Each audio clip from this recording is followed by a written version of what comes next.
Anyway, so I'm carrying on playing the game with people, and next thing I hear is police sirens getting louder and louder until it pulls up outside of our school.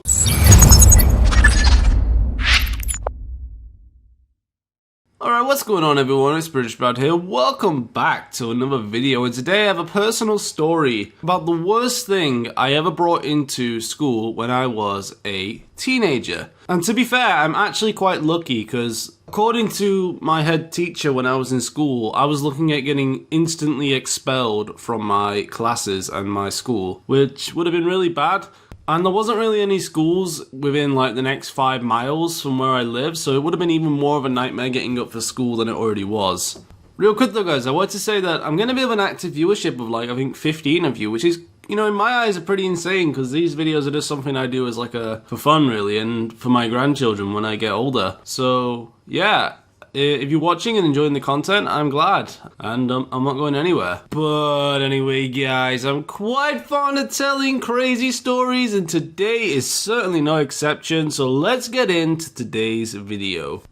So straight off the bat, I had a good reputation in my school. I was known as one of the easy to work with kids compared to the other ones, because I was shy and I was quiet, and to be honest, I didn't really know how to communicate. I still don't know fully how to communicate. Because when I was growing up, guys, I was taught that emotions are weaknesses and we should really just like blank them out.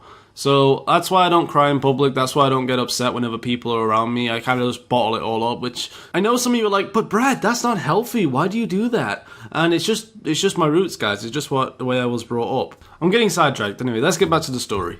And I kind of took pride in knowing that I was a well-behaved kid compared to everyone else. You know, it was kind of like, oh, I may not be the sharpest knife in the box, but I'm definitely one of the most well-behaved ones, which is kind of good because I built up trust with my teachers and stuff, which is good. Like, I honestly, guys, any advice I could give you to make it through high school is build up trust with your teachers. If your teachers trust you, then you have a bit of an edge on everyone else because they'll take your word over theirs. And I know something like, oh, bro, what? So you want me to brown on the teacher? No, you don't brown on the teacher. What you want to do is you want to be honest with the teacher, because at the end of the day, that teacher is what gets the final say, you know? And you want that final say to swing in your direction, whether you're guilty or innocent. So, on my birthday, when I was a kid, my friend, one of my best friends, bought me this, like, gift that is like this electrical thing where, like, let's say, for example, I had it now.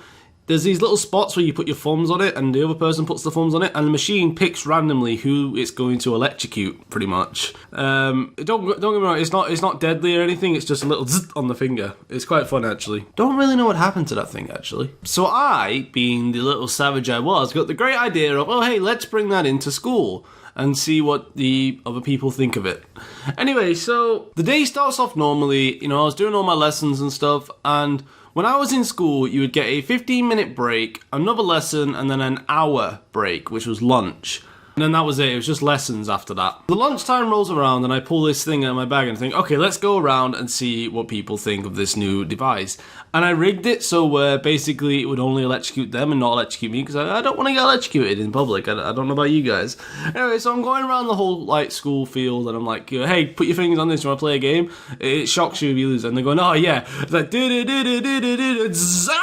and it was just that. It was like, and it screams all up and down the school, and I was buzzing. I was really like enjoying myself.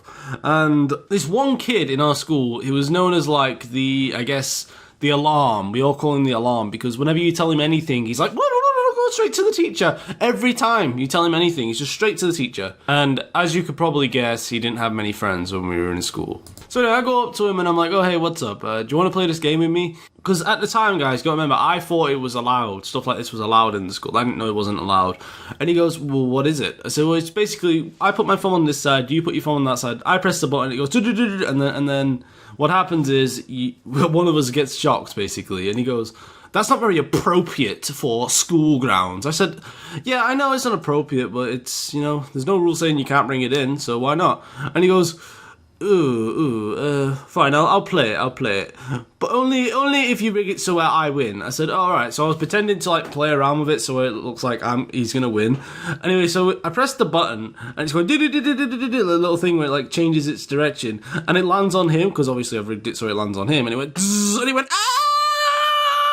I'm telling the teacher on you, and he runs off. I'm like, oh my god, what a freaking wimp. Anyway, so I'm carrying on playing the game with people, and next thing I hear is police sirens getting louder and louder until it pulls up outside of our school. And me being a kid, I was obviously scared, thinking, oh no, the police are here. And I was very smart. I decided to hide the device somewhere under the fence where it couldn't be seen, but I could get access to it later. Ran back towards the school, because we have a massive field. I'm saying it's probably like a quarter of a mile long, our field that was at the back of our school. And the head teacher had been looking for me, and I bumped into her and she said, Bradley, can you come with me to my office, please? At this point, guys, I was nearly in tears. I was like, oh no, I've been caught. The police are here. My head teacher's gonna have a go at me. Oh, my parents are gonna know.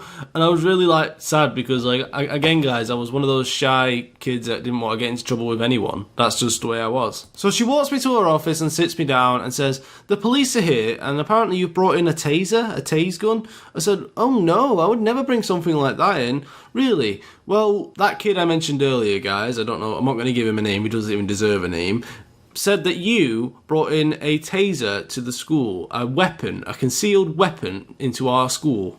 And I said, well, I've never been in trouble before, miss, and you know I'm not like that. Which, guys, this came into play really well. She says, yes, I know, but is it okay if the police search your bag and your pockets? I said, yeah, that's fine.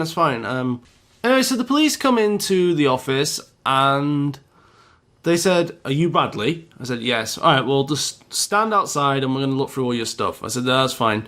So I'm sitting outside and I hear them going through my stuff and the rustling and this little mumbling. I can't hear much of what's going on, but I know they're talking. Anyway, so the police officers at this point were a bit hesitant, but they're like, all right, well, we need to search you as well just to clarify that everything is, checks out. I was like, yeah, sure, check me. And they were also looking around the room just to make sure I didn't stash it anywhere, I think, probably. And they said, okay, well, you're fine. It's all checked out. And they went into the room and they had a little talk or whatever.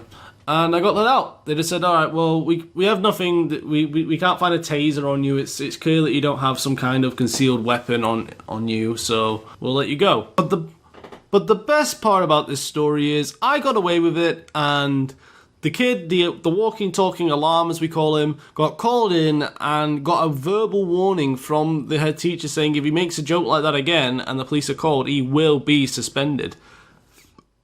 So in the end, I won in this situation, and I'm pretty happy about it. So, yeah, that's that story of how I nearly got expelled and potentially took to maybe one of those schools, what they send kids to, like a prison school, for something that I thought was innocent. So, yeah, guys, thank you so much for watching the video. I hope you enjoyed. I appreciate any feedback you guys give me, and I appreciate any likes, anything at all. Thank you so much. I'll see you on the next one. Peace out.